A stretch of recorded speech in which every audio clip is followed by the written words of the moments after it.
آج آپ کون سی ایسی گڈ یا سروسز پروڈیوس کر رہے ہیں جس کی وجہ سے آپ کا روپیہ جو ہے وہ مٹی میں مل گیا ہے، because you are producing nothing. آپ تو سوئی بنانے کے بجائے پورا دن بیٹھ کے تو وہ تاریخی طور پر فرشتوں کو سوئی کی ناکی سے گزارتے رہتے ہیں. آپ کا کیا خیال ہے کہ ٹیررزم کا کوئی تعلق جو ہے آپ کے پڑوسیوں کے ساتھ تعلقات سے نہیں ہے؟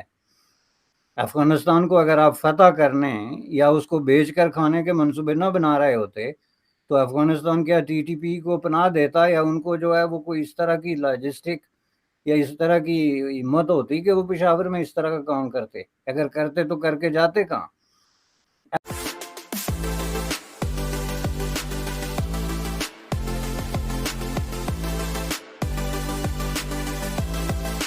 جو چیز ہے کہ ایلیٹ وہ جو ایک مائنڈ سیٹ ہے کہ جی جب کوئی باہر سے صدر آنا تو اسلام آباد بند ہو جانا ہے. نہ ہم نے کبھی سنا ٹورنٹو بند ہوتا ہے، نہ واشنگٹن بند ہوتا ہے، نہ دلی بند ہوتا ہے، نہ بنگلہ دیش کا ڈھاکہ بند ہوتا ہے. سو یہ کیا ایٹیٹیوڈ ہے بری صاحب؟ ہاؤ ڈو یو سی دس؟ دیکھیں، اس کے دو تین حصے ہیں نا. ایک تو جو آپ نے ڈالر کی بات کی، یہ بڑی امپارٹنٹ بات ہے. دیکھیں، میں کیوں بار بار اس بات پہ زور دیتا ہوں کہ آپ جو ہے نا مس ریپرزنٹیشن سے، حقائق چھپانے کی وجہ سے اور عوام سے غلط بیانی کر کے، تو اگر آپ یہ سمجھتے ہیں کہ آپ ملک کو جو ہے وہ سیفلی ان کرائسس سے نکال کے کہیں پہنچا دیں گے، تو میں سمجھتا ہوں کہ یہ ایک بہت بڑی غلط فہمی ہے. آپ مجھے یہ بتائیں کہ ڈالر کا کرائسس جو ہے آج سے نہیں ہے، یہ 2016-17 سے لے کے پاکستان کا نمبر 1 ایشو ڈالر ہے. اور یہ ایشو اس قدر بن گیا ہے کہ ہمارا جو عام گاما ماجا ہے وہ بھی ڈالر کے بارے میں بہت بڑی ایک نالج آ گئی ہے اس کے پاس، کہ ڈالر کیا ہے، اس کی ان آؤٹ کیا ہے، یہ کیسے ڈی ویلیو ہوتا ہے، کیسے جو ہے اس کی ویلیو بڑھتی ہے. تو اس میں ظاہر ہے کہ بنیادی نقطہ کیا ہے. چلیں عوام سے ہی پوچھ لیتے ہیں کہ یونائٹڈ اسٹیٹ آف امریکہ کا ڈالر جو ہے وہ کیوں اتنا امپارٹنٹ اور اتنا ویلیویبل ہے. ظاہر ہے اس کی بہت ساری ہسٹوریکل وجوہات ہیں، 1944 کا جو معاہدہ وغیرہ وغیرہ، لیکن امپارٹنٹ ترین کیا ہے کہ یونائٹڈ اسٹیٹ آف امریکہ کچھ ایسی گڈز اور سروسز دنیا کو فراہم کرتا ہے جن کو خریدنے کے لیے آپ کو جو ہے وہ ڈالر کی ضرورت ہوتی ہے، اور آپ اپنی کرنسی کو اس میں کنورٹ کر کے تو وہ ڈالر خریدتے ہیں. نو میٹر وہ کتنا مہنگا ہو جائے، جو ان کی گڈ اور سروسز کی ویلیو بڑھتی جاتی ہے تو ان کا ڈالر بڑھتا جاتا ہے، اور اس کے مقابلے میں آپ کی ضرورت بڑھتی جاتی ہے، آپ کی کرنسی جو ہے وہ ڈی ویلیو ہو جاتی ہے. یہ رسد اور طلب کا مسئلہ کبھی اسحاق ڈار یا کسی کے منہ سے آپ نے سنا؟ یہ جو سچ ہے اس کے بجائے وہ کہتے ہیں جی ڈار صاحب جو ہے ڈالر کو گرا دیں گے، یعنی یہ ڈالر ورسز ڈار مقابلہ ہے. اور ڈار صاحب اتنے بڑے صحت مند قسم کے چارٹرڈ اکاؤنٹنٹ ہیں. چارٹرڈ اکاؤنٹنٹ کا مطلب ہوتا ہے جمع تفریق. Chartered accountant were not built for یہ ایسے جو ہے انالائسز اور اکنامک تھیوریاں پیش کرنے کے لیے. وہ جمع تفریق والے لوگ ہوتے ہیں. آپ نے لے آ کے ان کو کھڑا کر دیا جی اب یہ ڈالر کے سامنے ان کو بڑا تجربہ ہے ڈالر کو گرانے کا.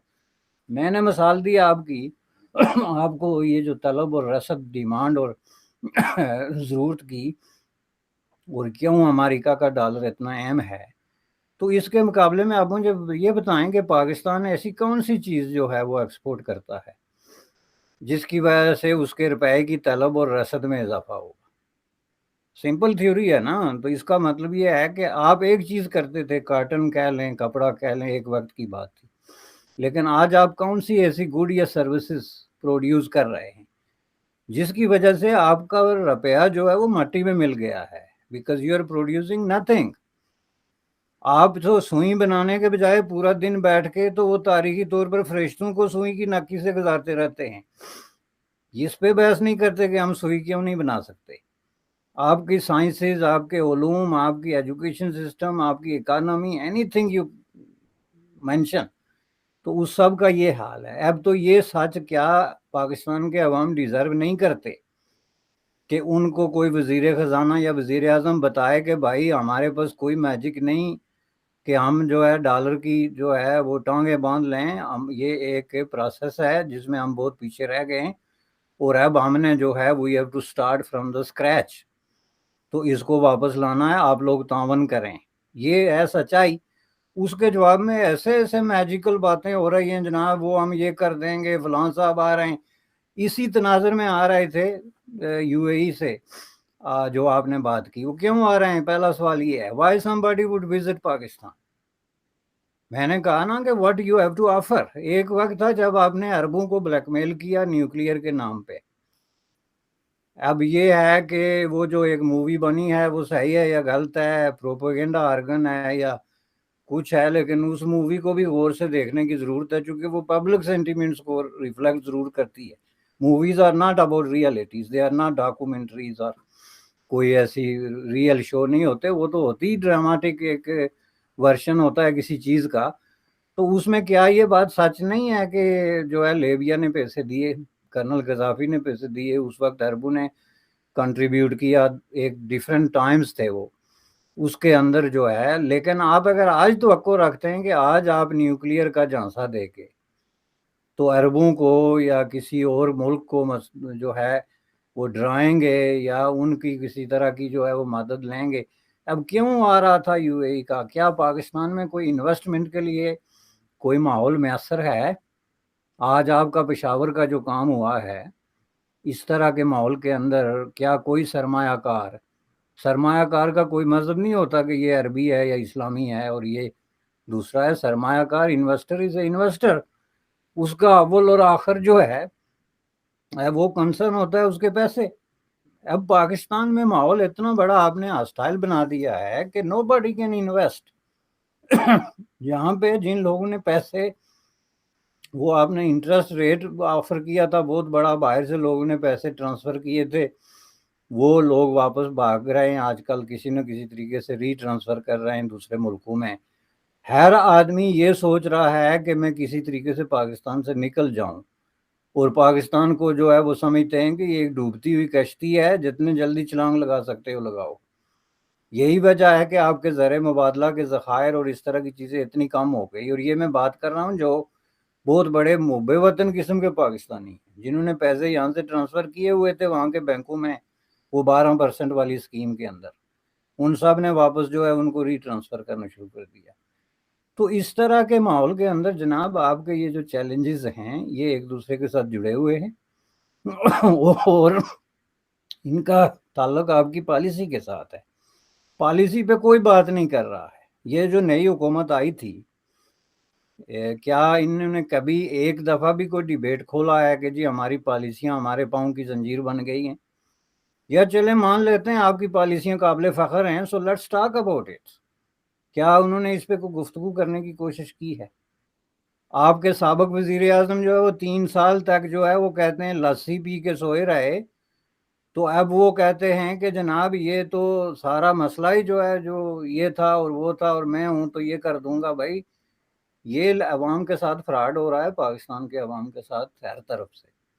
اور میں یہ سمجھتا ہوں کہ جب تک آپ جو ہے اس میں ایک کلیئر سٹینڈ نہیں لیتے اور یہ ساری بنیادی پالیسیاں چینج کر کے اپنے پڑوسیوں کے ساتھ تعلقات نارملائز کریں گے. آپ کا کیا خیال ہے کہ ٹیررزم کا کوئی تعلق جو ہے آپ کے پڑوسیوں کے ساتھ تعلقات سے نہیں ہے؟ افغانستان کو اگر آپ فتح کرنے یا اس کو بیچ کر کھانے کے منصوبے نہ بنا رہے ہوتے تو افغانستان کیا ٹی ٹی پی کو پناہ دیتا، یا ان کو جو ہے وہ کوئی اس طرح کی لاجسٹک یا اس طرح کی ہمت ہوتی کہ وہ پشاور میں اس طرح کا کام کرتے؟ اگر کرتے تو کر کے جاتے کہاں؟ اب یہ چیزیں آپس میں جڑی ہوئی ہیں، ایک ہی تھیم ہے بنیادی طور پہ، اور وہ ہے فنڈامنٹلی جو ہے وہ رانگ پالیسیز، جن کی وجہ سے پاکستان ایک دلدل میں پھنس گیا ہے. اور یہ میں آپ کو بتا دوں کہ دس از دا بگننگ. روپیہ مزید گرے گا، ڈالر مزید اوپر جائے گا، یہ ملک کے اندر دہشت گردی کی جو لہر ہے یہ ایک بار پھر جو ہے وہ زور پکڑے گی. ملک کے اندر انسٹیبلٹی اور پولیٹیکل کانفلکٹ جو چل رہا ہے وہ اور زیادہ زور پکڑے گا. تو اس سب کی موجودگی میں کوئی شہزادہ یا شہزادی جو ہے وہ کیوں آئے گی؟ تو آپ کہتے ہیں جی بارش ہو گئی. بارشیں تھوڑے ہی جو ہے اس طرح کے وی آئی پی، آج کل جو وی آئی پی طیارے استعمال ہوتے ہیں وہ برفانی طوفانوں میں، بارشوں میں، ہر چیز میں جو ہے وہ نیویگیٹ کرنے کی پوزیشن میں ہے. دس از another example کہ پاکستان کی ایلیٹ جو ہے وہ عوام کو کس قدر جاہل اور بیوقوف سمجھتی ہے.